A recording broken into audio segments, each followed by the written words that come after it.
নবীজি বলছেন টাকনু পর্যন্ত রক্ত পৌঁছায় যাবে, তারপরে মুসলমানদের বিজয় হবে।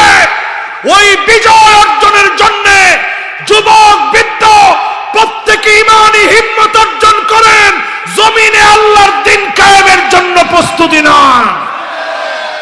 5 আগস্টে বাংলাদেশে বিজয় হয়েছে, 8 ডিসেম্বর সিরিয়া বিজয় হয়েছে। দারু মাকাররিল মুমিনিন, মুমিনরা সব একত্রিত হবে সিরিয়ার দিকে। মাহশারুল মানশার হবে, মুমিনদের মিলিত হওয়ার জায়গা হবে এই সিরিয়া। এই আহলুস শাম, আল্লাহুম্মা বারিক লানা ফি শামিনা। নবী বারবার দোয়া করছেন এই শামের জন্য। এই শাম আবার গর্জে উঠবে, সারা দুনিয়ার ভিতরে বিজয় অর্জন করবে। আজকের এই মাহফিলে আমি পরিষ্কারভাবে কোরআন এবং হাদিস পড়ে আমি যা বুঝলাম, ওই বুঝ অনুযায়ী বলছি, আগামীর পৃথিবী জালেমদেরকে বিতাড়িত করার রোল মডেল হবে বাংলাদেশ। জোরে কর আল্লাহু আকবার। কয়েকদিনের মধ্যে শুনবেন মিশরের সিসি পালাইস, দুবাইয়ের ভিতরে ভয়াবহ বন্যা হবে। এই মাহফিলে আজকে আমি বলি, আলামত আমার কাছে মনে হচ্ছে, কারণ ফিলিস্তিনের বাচ্চাগুলা শীতের মধ্যে কাঁপতেছে। কি পরিমাণ বৃষ্টি হবে আপনি দেখবেন। এরা পোশাক পরতে পারতেছে না, থরথর করে কাঁপতেছে ক্ষুধার যন্ত্রণায়। আল্লাহু আকবার, আমার গায়ের প্রত্যেকটা লোম দাঁড়ায় গেছে। ক্ষুধার যন্ত্রণায় আমার চুলগুলো দাঁড়ায় গেছে। ক্ষুধার যন্ত্রণায় মুসলমানের সন্তানেরা চিৎকার করে কাঁদতেছে সারা দুনিয়ার ভিতরে। 20 কোটি মুসলমানের মাথার উপরে ছাদ নাই। সামনের দিন দুবাইয়ের জন্য ভয়াবহ, সৌদির জন্য ভয়াবহ দিন আসতেছে। ভয়াবহ দিন, কিরকম ভয়াবহ হবে আল্লাহ জানে। নবীজি সাল্লাল্লাহু আলাইহি ওয়াসাল্লাম বলছেন, ওয়াইলুন লিল আরব, ওয়াইলুন লিল আরব, ওয়াইলুন লিল আরব। আরবের জন্য ধ্বংস ধ্বংস ধ্বংস। কয়বার বলছে? উম্মে সালামা বলতেছেন, নবী আমরাও কি ধ্বংস হয়ে যাব? আমাদের মধ্যে এত এত সব নেককার। নবীজি বলছে, হ্যাঁ তোমরাও ধ্বংস হবা। ইদা কাসুরাল খাবাস, খারাপই যখন তোমাদের মধ্যে বেড়ে যাবে তখন তোমরা ধ্বংস হবা। আজকের দিকে তাকায় দেখেন, ছোট ছোট বাচ্চারা তাঁবুর খুঁটিগুলো ধরে ধরে কাঁদে। মা খাবার এনে দিতে পারে না। মুসলমানের ছেলেরা ঘাস খাচ্ছে, পেট পিঠের সঙ্গে লেগে গেছে, ঘুমানোর মতো জায়গা নাই, ঠান্ডা নিবারণের কাপড় নাই, ক্ষুধা যন্ত্রণা নিবারণের ব্যবস্থা নাই। এমন অবস্থা যখন চলছে, বিশ্বাস করেন অচিরেই যিনি এই মাজলুমদেরকে বিজয় দিবেন তিনি কে? আল্লাহর হাবিব পরিষ্কার বলেন, জমিনের ভিতরে 5টা শাসন আসবে। 1 নাম্বার শাসন, নবীজি বললেন, তাকুনুন নাবুওয়া ফীকুম মা শাআল্লাহ। আল্লাহ যাকে চাবে তাকে নবী বানাবেন, নবুয়তির দায়িত্ব দিবেন। নবুয়তি চেয়ে পাওয়া যায় না। আল্লাহ পাক যাকে পছন্দ করেন, নবী হিসাবে যিনি কবুল করে নেন তিনি কে? তাহলে বলেন 1 নাম্বার শাসনের নাম কি? নবুয়ত। সবাই বলেন কি? আমার নবী দুনিয়ায় আসলেন,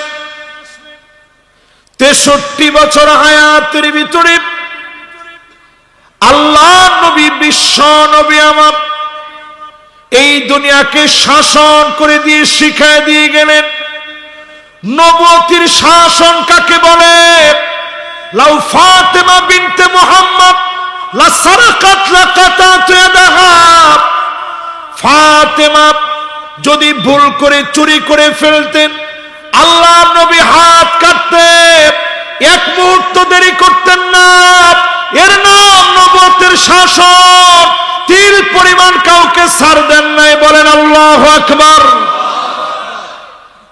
ইন্তেকালের একেবারে শেষ মুহূর্তে দুনিয়া থেকে চলে যাবেন।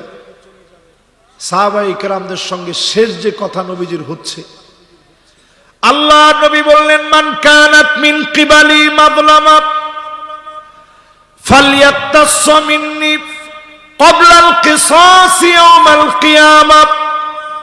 কারো উপরে যদি আমি জুলুম করে থাকি, এখনই প্রতিশোধ নিয়ে নাও। আল্লাহর আদালতে জবাবের আগে এখনই আমি নবীর কাছ থেকে প্রতিশোধ নিয়ে নাও। সাহাবায়ে কেরাম কান্নায় ভেঙে পড়লেন। আপনি কখনো আমাদেরকে ব্যথা দেন নাই, নিজে ব্যথা পেয়েছেন, ব্যথা দেন নাই। ক্ষুধার যন্ত্রণা সহ্য করেছেন, আমাদেরকে খাইয়েছেন, কখনো কষ্ট পেতে দেন নাই। আপনি কোনোদিন জুলুম করেন নাই। আমার নবীকে দ্বীপ খাতামুন নবীন বানিয়ে নবীজির কাঁধ মুবারকের মাঝে কাজিরিল হাজালা, কবুতরের ডিমের মতো খতমে নবুয়তের সিলমোহর দিয়ে নবুয়তকে যিনি সমাপ্ত করে দিলেন, তিনি কে?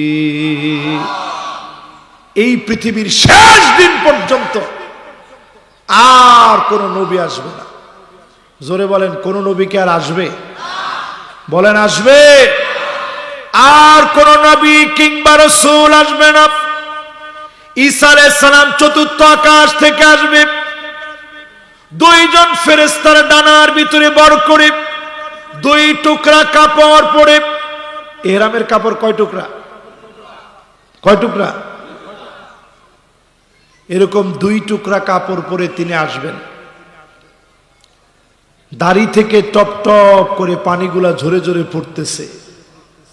কোন মসজিদে আসবেন?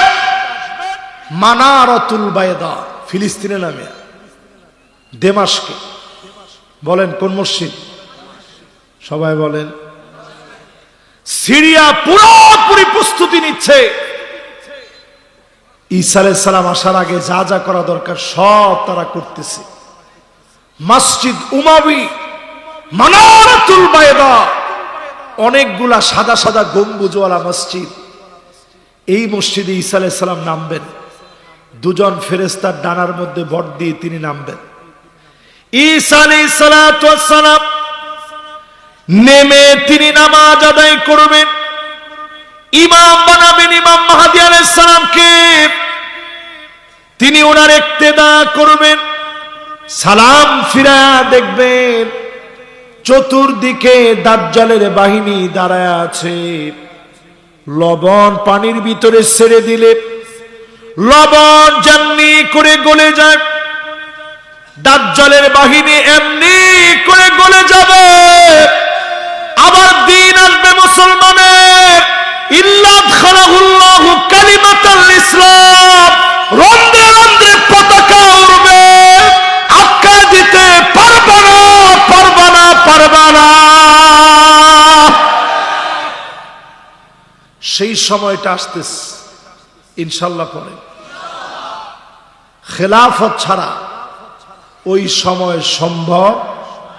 জোরে বলেন সম্ভব। তাইলে এক নাম্বার, এই পৃথিবীতে শাসন আসবে নবুয়তের শাসন। জোরে বলেন কিসের? ঈসা আলাইহিস সালাম কি নবী হিসেবে আসবে না উম্মত হিসেবে? আর কেউ নবী হিসেবে আসবে না। এরপরে নবীজি বলেন, সুম্মা তাকুনু খিলাফাতান আলা মিনহাজিন নবুওয়া মা শা আল্লাহ। যতদিন আল্লাহ চাবেন নবীজির পরে খিলাফতকে প্রতিষ্ঠা করবেন। নবীর দেখানো পথ অনুযায়ী খিলাফত জমিনে চলবে। 32 বছর 6 মাস ধরে এই জমিনের ভিতরে খিলাফত চলেছে মুসলমানদের শাসন দিয়ে। সাহাবীরা সারা দুনিয়াকে স্মরণীয় করে রেখেছে। ঠিক কিনা বলে? নবীজির শাসন, কোরআন সুন্নাহর শাসন সাহাবায়ে কেরাম দেখিয়েছে খেলাফতের মধ্য দিয়ে। 32 বছর 6 মাসে 1 টাকার দুর্নীতি মাইকেল এইশার্ট, পিকে হিট্রি সহ কোন ইহুদিও বলতে পারে নাই যে একজন সাহাবী আবু বকর, ওমর, উসমান, আলী রাদিয়াল্লাহু আনহুম ওয়া আরদাহুম ক্ষমতা চালাইতে গিয়ে দুর্নীতি করছে, এমন একটা কথা ইতিহাসের কোন নরপিশাচ আজ পর্যন্ত প্রমাণ করতে পারে নাই। ঠিক কিনা বলে? কত বছর? 36 বছর। সবাই বলেন, আওয়াজ করে বলেন। 32 বছর 6 মাস ধরে সাহাবায়ে কেরাম চালাইলেন। সারা দুনিয়া দেখছে, একটা দুর্নীতি পৃথিবীর সব মানুষ মিলে প্রমাণ করতে পারে নাই। এত সুন্দর করে রাষ্ট্রটা পরিচালিত হয়েছে। জোরে কোন আল্লাহু আকবার। সাহাবায়ে কেরামের অবদান শুনেন। আবু বকর রাদিয়াল্লাহু তাআলা আনহু যখন খলিফা হলেন, তিনি কেঁদে কেঁদে খুতবা দিলেন, ইন্নী উল্লিতু আলাইকুম ওয়া লাস্তু বিখাইরিকুম, আমি তোমাদের নেতা নির্বাচিত হয়েছি, তোমাদের চাইতে সেরা হতে পারি নাই। নেতা হয়েছি, ভুল করলে শুধরে দিবা, এমন নেতাদের কারণে পৃথিবীতে মুসলমানদের খেলাফতের শাসনকে যিনি স্মরণীয় বানায় দিয়েছেন তিনি কে? হযরত আবু বকর যখন খলিফা, উনি কোথায় যেন চলে যায়। হযরত ওমর একদিন পিছু নিলেন, আজ দেখা লাগবে কোন দিকে চলে যায়। দেখে কাদের ভিতরে বস্তা নিয়ে হযরত আবু বকর কোথায় যেন চলে যাচ্ছে। তিনি আর দেরি করেননি, পিছু নিলেন। আজকে পিছু নিয়ে দেখা লাগবে কোথায় যাচ্ছে হযরত আবু বকর। গাছের পিছনে লুকায় পড়লেন হযরত ওমর। জীর্ণ শীর্ণ ভাঙা একটা বাড়ির ভিতরে ঢুকলো হযরত আবু বকর। খানিকটা সময় পরে বের হয়ে আসলেন। বুঝতে বাকি নাই তিনি খানিকটা সময় ঘরের মধ্যে কষ্ট করে সময় কাটে আসছেন। যখন আবু বকর চলে গেলেন, হযরত ওমর গিয়ে দরজায় নক করলেন। দরজা খুলে দিছে একজন বৃদ্ধা অন্ধ মহিলা। একদিকে খুনখুনে বুড়া, অন্যদিকে অন্ধ মহিলা দরজা খুলে দিচ্ছে। হযরত ওমর বলে, আপনি কি তারে চেনেন? একটু আগে যিনি আপনার ঘরে ঢুকেছে তারে কি আপনি চেনেন? বৃদ্ধা মহিলা বলল, আমি তার নাম জানি না, কোথা থেকে আসে জানি না, কিন্তু আমাদের খলিফা যদি এই ব্যক্তির মতো হতো, বস্তা কাঁধে নিয়ে আমার ঘরের ভিতরে এসে খাবার দিয়ে যায়, আমার জন্য কষ্ট করে খাবার আনে। হযরত ওমর যখন কথাগুলা শুনলেন, আকাশের দিকে তাকায়া ছোট্ট বাচ্চাদের মতো ফুপা ফুপা কান্না শুরু করলেন। ও আল্লাহ, আবু বকর বড় কঠিন বানায় দিয়েছে। খলিফা হয়ে অন্ধ বৃদ্ধা মহিলা কি খাবে? নিজে কাঁধের ভিতরে বস্তা কাঁধে তুলে ঘরে পৌঁছায় দিয়েছে। এমন শাসকদের কারণে জমিনে যিনি দিনকে কায়েম করে দিয়েছিলেন তিনি কে? কত বছর ছিল? জোরে বলেন, কত বছর? শুধু তাই না, হযরত ওমরের জামানায় একবার তিনি রাষ্ট্রীয় কোষাগারে টাকা চাইলেন, অগ্রিম একটা মাসের বেতন আমার একটু দাও। টাকা চাইছে কার কাছে? আমিনু হাদিহিল উম্মাহ আবু উবাইদা ইবনুল জাররাহ। উনাকে সবচেয়ে নিরাপদ ব্যক্তি মনে করা হতো ইসলামের। রাসূল নিজে বলতেন, সে আমার এই উম্মতের ভিতরে সবচেয়ে আমানতদার ব্যক্তি। জোরে কোন আল্লাহু আকবার। তো উনাকে হযরত ওমর বানাইছে গভর্নর। হযরত ওমর চিঠি লিখছে যে একটা মাসের বেতন একটু অগ্রিম আমারে দিও, খুব কাজে লাগবে। চিঠি পাওয়া মাত্র আবু উবাইদা কেঁদে ফেললেন। সামান্য টাকা একজন খলিফার কাছে নেই, গভর্নরের কাছে চেয়ে পাঠিয়েছে, বাইতুল মালের কাছে টাকা চেয়েছে। তিনি পাল্টা চিঠি লিখলেন, খলিফাতুল মুসলিমিন, আগামী 1 মাস আপনি বাঁচবেন, হায়াত পাবেন, গ্যারান্টি যদি আপনি দিতে পারেন, যদি আপনি বলতে পারেন জনগণ আপনাকে 1 মাস মেনে নিবে, ক্ষমতায় রাখবে, এই 2 গ্যারান্টি যদি প্রদান করতে পারেন, অগ্রিম 1 মাসের টাকা দিয়ে দিব। আর যদি দিতে না পারেন, আমি দিতে পারবো না, কারণ আল্লাহর আদালতে আমাকে দাঁড়ায় জবাবদিহি করা লাগবে। ঠিক কিনা বলে? চিন্তা করেন কি শাসন ছিল। এই খিলাফত পৃথিবীর ভিতরে চলছে 32 বছর 6 মাস। বলেন কয় মাস? একখানা ডরহরি হন না। 32 বছর 6 মাস পরে এই পৃথিবী থেকে খেলাফত সুম্মা ইয়ারফাউহা আল্লাহ, আল্লাহ যখন চেয়েছেন খেলাফত উঠে গেছে, এই পৃথিবীর ভিতরে আসলো। সুম্মা তাকুনু মুলকান আদান, রাজতন্ত্র শুরু হয়ে গেল। রাজার ছেলে রাজা হবে, রাজার ছেলে হবে রাজা। ইয়াজিদকে দিয়ে শুরু, উমাইয়া আব্বাসী, মামালুকি অটোমান সম্রাট, ভারতের শত শত বছর সব শাসন চলল। এই শাসনগুলা চলার পরে যিনি গুলাকেও উঠা নিলেন তিনি কি? তাহলে পৃথিবীর ভিতরে শাসন আসবে কয়টা? একটু আওয়াজ করে বলেন তো কয়টা? এদের চা দিত, এটা না রে বাবা, এটা তো ঠান্ডা হয়ে গেছে।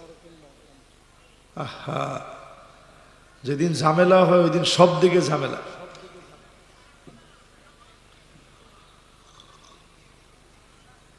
মাশাআল্লাহ, লিল্লাহি তাকবীর।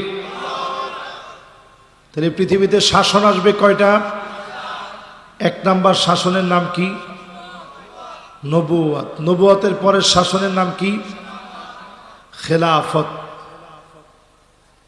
উঠা যাবে না কিন্তু।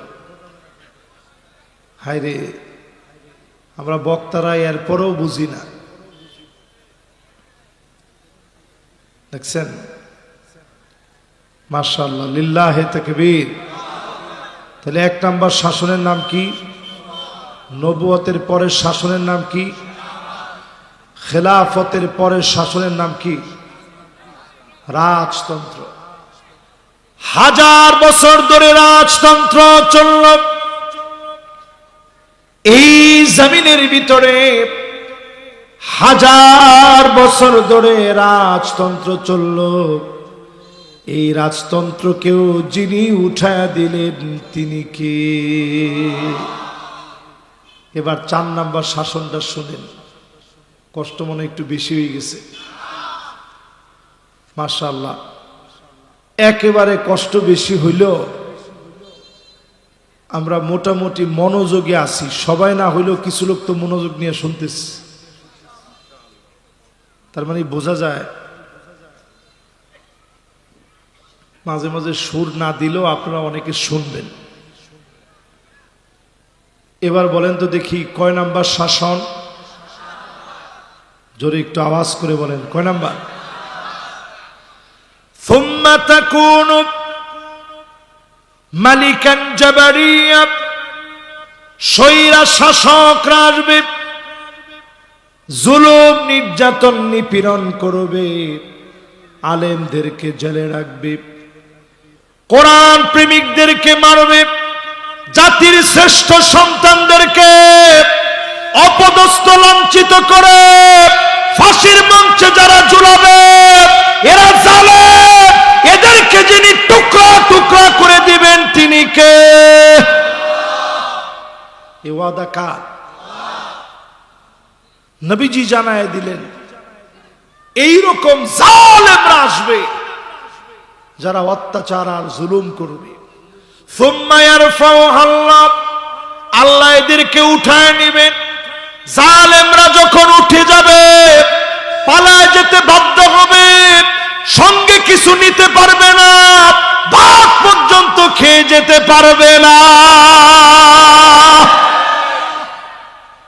ঠিক কিনা বলেন? এজন্য আজকের এই মাহফিল থেকে আমরা হুঁশিয়ার করে দিতে চাই, যতজন আজকের এই মাহফিল শুনছেন, নবীজি বলছেন জালেমরা শোনো, স্বৈরা শাসন আসবে, আলেমদেরকে মামলা হামলা করবে, হাতের ভিতরে হ্যান্ডকাপ পরাবে, পায়ের ভিতরে বেড়ি লাগাবে, নানাভাবে মিথ্যা মামলা দিবে, আলেমদেরকে নিঃশেষ করতে পারে নাই, পারবে না। জালেমরা শেষ হয়ে যাবে, নিঃশেষ হয়ে যাবে, চিহ্নগুলো উঠে যাবে, টিকবে না, টিকবে না, টিকবে না।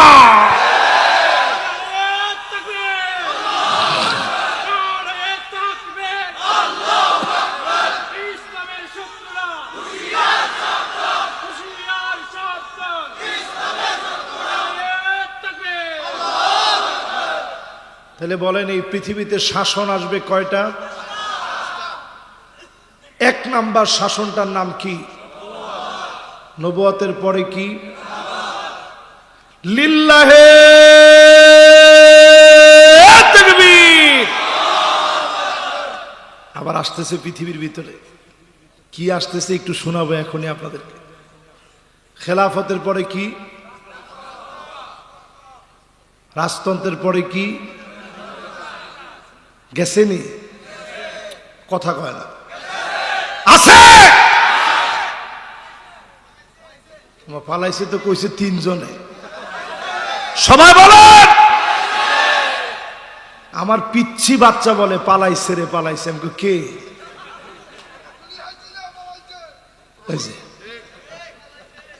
আমি আর নামটা মুখে নিলাম না, ইতেরা বাজি আরে চিনি ফেলাইবে তো। এই ডর আর ভিতরে আছে না? সেদিন আছে?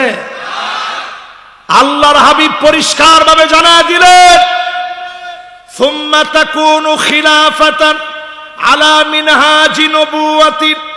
আবার সময় আসবে 54 বছরের সব জুলুমের অবসান হবে, সব দেখা শেষ, সামনে হবে আল কোরআনের বাংলাদেশ। রাজি আছেন? জোরে বলেন রাজি আছেন? এই কথা তো আমার না, এই কথা আল্লাহর রাসূল নিজে হাদিসের মধ্যে জানায় গেছেন। শাসন আসবে কয়টা? এক নাম্বার, 2 নাম্বার, 3 নাম্বার, 4 নাম্বার, এরপরে 5 নাম্বার। আবার খিলাফত আসবে, কোরআন ভিত্তিক শাসন। কিন্তু দুঃখজনক সত্য, বাংলাদেশের বিভিন্ন জনের একটু ইসলামিক জ্ঞান কম থাকার কারণে এই কথাগুলা বললেই তারা মনে করে রাজনীতি। এটার নাম আমার ঈমান। ঠিক কিনা বলেন? যেই আয়াতে কারিমা আমি তেলাওয়াত করেছি,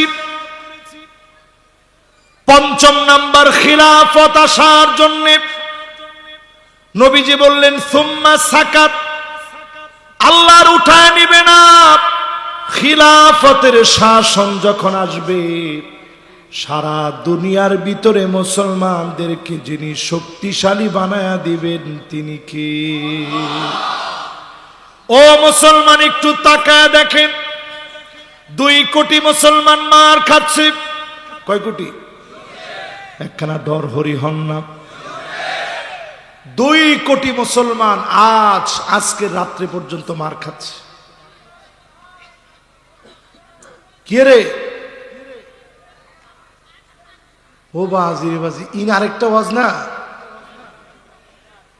হায় হায় হায় রে, আর জীবন আয় আর যায়, আর ইতেরা এর মধ্যে আরেকখান ওয়াজ করতেছে।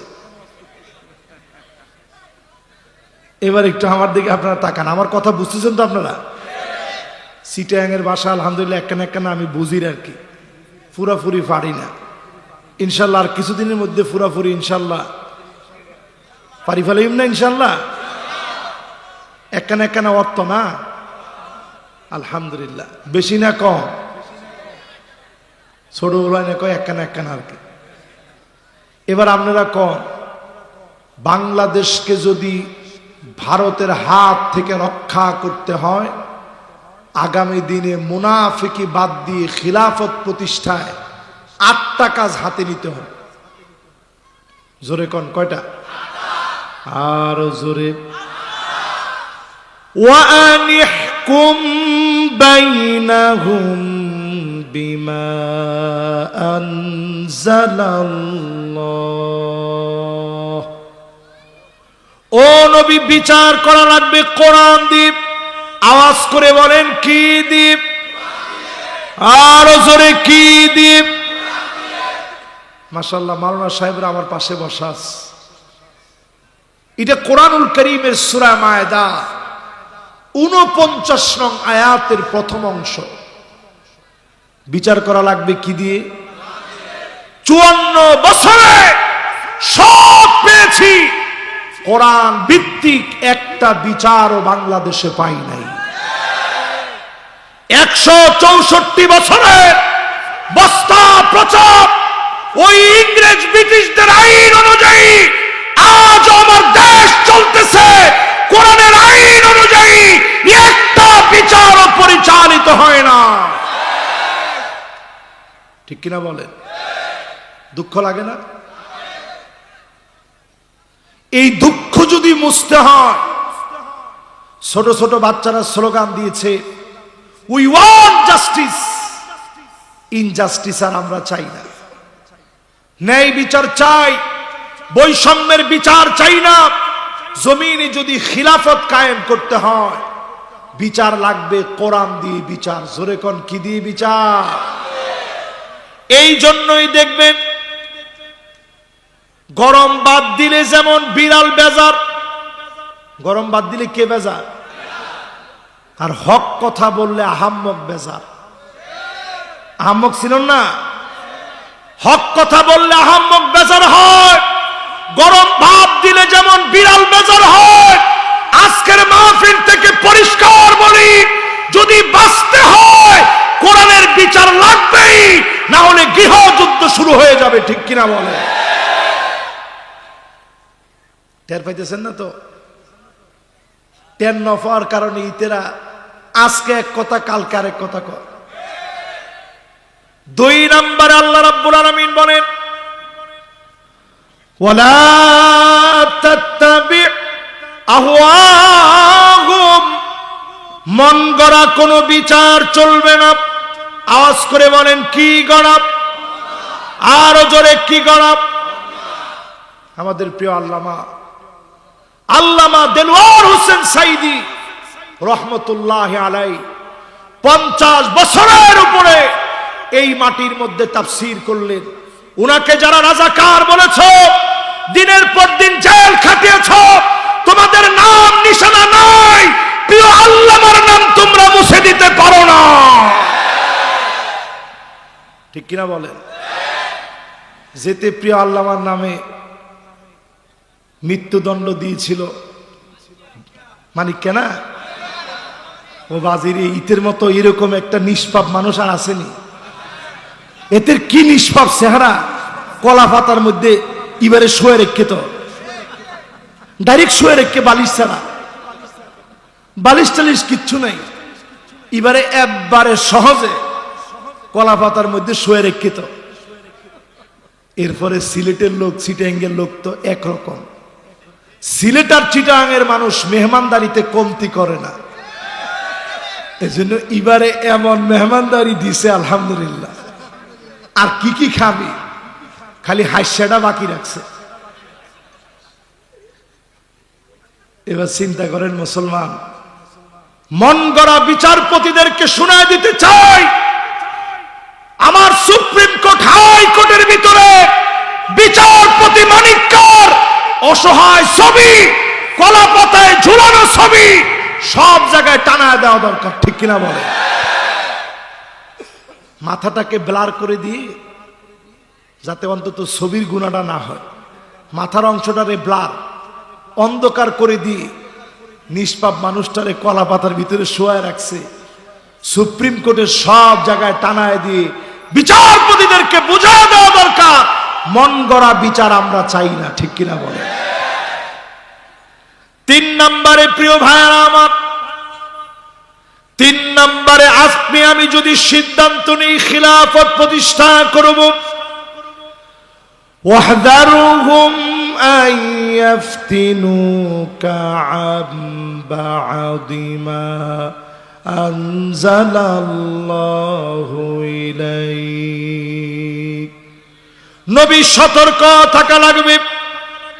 জোরে কোন কি লাগবে? আরো জোরে বলে। 1 নাম্বার বিচার লাগবে খেলাফত প্রতিষ্ঠায়, কি দিয়ে? জোরে বলেন। 2 নাম্বার মন গড়া কোনো বিচার চলবে। 3 নাম্বার লাগবে সতর্ক হওয়া। ও মাশাআল্লাহ, আমরা তো সতর্ক আছি, একজন তো অসতর্ক হয়ে গিয়ে ইতে ফাল্লার সলিজার দেয়ালা তো। মাশাআল্লাহ, 3 জন আবার চলে আসছে। লিল্লাহে তাকবীর। আচ্ছা বলেন 1 নাম্বার কি লাগবে? কি দিয়ে বিচার? আচ্ছা, এটা কি আমার কথা না কোরআনের কথা? এখান থেকে উঠার সময় অনেকে আবার কইতে কইতে উঠতেন না, জিবা খেলাফতের বিষয় দিয়ে এটা তো পুরা উল্লা পাল্লা কথা করতে। এই কথা উল্লা পাল্লা যদি কেউ কন, ইমান থাকবো না। ডাইরেক্ট কোরআনের কথা। বিচার কি দিয়ে? 2 নাম্বার মন গড়া কোন বিচার, জোরে কর। 3 নাম্বার সতর্ক থাকা লাগবে। কি থাকা লাগবে? সতর্ক থাকা লাগবে। এই জায়গাটা একটু আমি টাচ করতে চাই। বর্তমান বাংলাদেশে শকুনের দৃষ্টি পড়ছে চতুর্দিক থেকে। বিশ্বাস করেন মুসলমান, আজকে একটা ভিডিও দেখে আমি গাড়ির ভিতরে আনমনা হয়ে গেছিলাম অনেকক্ষণ। ভারতের কোনো একজন ব্যক্তি বলতেছে যে ভারত বাংলাদেশ দখল করতে কয়েকটা মিনিট সময় লাগবে। কি ঠিক? কি কি ঠিক? এত না বুঝিলাম। মানে ইতে আমার দেশ দখল করি ফেলাইব কয়েক মিনিটে। পারিব নিয়ে দেখছেন এরকম ঠাস করে ফুটছে, আর কে কে ডরাই গেছেন। মুসলমান শুনে রাখেন, মুসলমান হচ্ছে লোহার বুট, দাঁত দিয়া চাবাইতে পারে এমন বিষাক্ত কোন দাঁত পৃথিবীর ভিতরে তৈরি হয় না, হয় না, হয় না। ঠিক কিনা বলেন? ছোট্ট একটা ঘটনা আপনাদেরকে শোনাই দিতে চাই, যাতে ভয় না পান। ইয়ারমুকের যুদ্ধে মুসলমানদের সংখ্যা ছিল মাত্র 36,000। বলেন কত হাজার? একটু আওয়াজ করে বলেন কত হাজার? অন্যদিকে রোমক সম্রাটের সৈন্যবাহিনী ছিল 4,40,000। আমরা বেশি না তারা বেশি? কত বেশি আমাদের চাইতে? 4 লক্ষ। 11 গুণ আমাদের চাইতে বেশি। এত সৈন্য নিয়ে মুসলমানদের যিনি প্রধান সেনাপতি খালিদ বিন ওয়ালিদ, তিনি চিঠি লিখছেন, আসলিম তাসলাম, ইসলাম গ্রহণ করো শান্তি পাবা, গ্রহণ না করলে আমরা যুদ্ধ করতে আসবো না, মুসলমান জিহাদ করতে আসবে। জোরে কোন আল্লাহু আকবার। ভারতকে আমরা পরিষ্কারভাবে শোনায় দিতে চাই, আমরা মুসলমানেরা লড়াই করার জন্য তোমাদের সঙ্গে আমরা প্রস্তুতি নেই না, আমরা মুসলমানেরা প্রস্তুতি নেই জিহাদ করার জন্য, জীবন দেওয়ার জন্য। রণাঙ্গনে যারা শহীদ হওয়ার নিশ্চিত তামান্না নিয়ে বের হবে, তোমার সৈন্য বাহিনী লক্ষ কোটি গুণ বেশি হলো, মুসলমানরা পরাজিত হবে না, হবে না, হবে না। ঠিক আছে? কেন এই কথা বললাম? এই জন্য আজকে আপনাদেরকে শোনায় দিলাম। ইয়ারমুকের যুদ্ধে আমরা কত, তারা কত? এত সৈন্যবাহিনী নিয়ে রোমক সম্রাটের পায়ের নিচে মাটি নেই, ভয় পেয়ে গেছে যে 36,000 মুসলমান আসতেছে। চীনের কাছে চিঠি লিখস, কার কাছে? চিঠি লিখে বলতেছে, ভাই কিছু সৈন্য তোমরা পাঠাও, নাহলে মুসলমানদের সঙ্গে তো আমরা পারবো না। চীনের সম্রাট সে উল্টা চিঠি লিখে জানায় দিছে, কারণ সে জানে মুসলমানদের শরীর নিচ থেকে যদি একবার কাটা শুরু হয়ে যায়, তাহলে এই কচু কাটা থেকে কেউ বাঁচবে না। জোরে কোন আল্লাহু আকবার। এই জন্য চীনের সম্রাট উল্টা চিঠি লিখে জানায় দিছে, ইন্না কওমান লাউ আরাদু আন ইয়াখলা'আল জাবাল লাখলাউহা, মুসলমান এমন এক জাতি, পাহাড়কে যদি মুসলমানরা বলে পাহাড় তুমি সরে দাঁড়াও, পাহাড় সরে দাঁড়াইতে বাধ্য হবে। আল্লাহু আকবার। মুসলমান আমরা তো সেই সে জাতি যারা যদি আজকে যদি হিম্মত নেই, নিশ্চিত হয়ে যান বিজয় অবশ্যই যিনি দিবেন তিনি কে?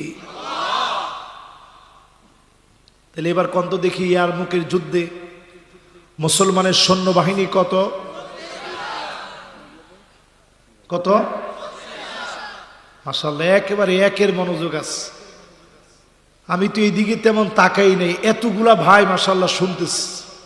এবার সবাই মিলা বলেন তো, আমরা কত ছিলাম, তারা কত? 4 লক্ষ। এক একজন সাহাবীর 4টা 5টা করে তরবারি ভাঙছে ইয়ারমুকের যুদ্ধে। এরপরে মুসলমানদের বিজয় আসছে। জোরে কোন আল্লাহু আকবার। 3000 সাহাবী ইয়ারমুকের প্রান্তে শহীদ হয়ে গেলেন। সাহাবায়ে কেরামের রক্ত ঝরল, আত্মত্যাগ আর কোরবানি মিশ্রিত হলো সাহাবায়ে কেরামের।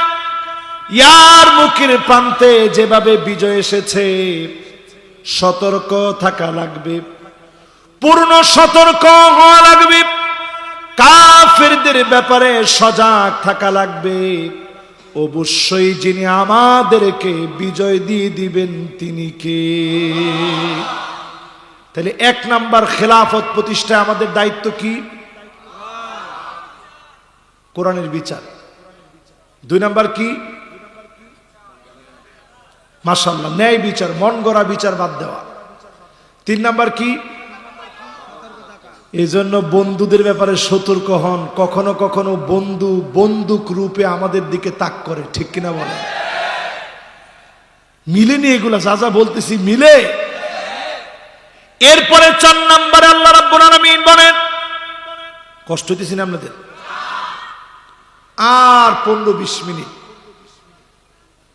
একটু যদি আল্লাহ আমাদের তৌফিক দেন, আপনারা শুনবেন তো ইনশাআল্লাহ।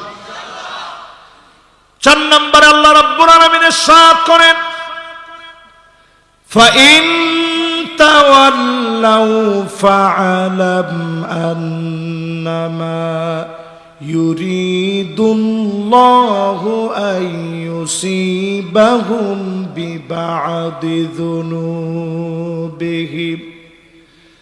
যদি এরপরেও মুখ ফিরানো, ঘাড়তেরামি করো, গাউরামি করো, দিন প্রতিষ্ঠার জন্য যদি না আসো, বক্তব্যের ভিতরে যদি বলো কোরআনে কোনো রাজনীতি নাই, এই রকম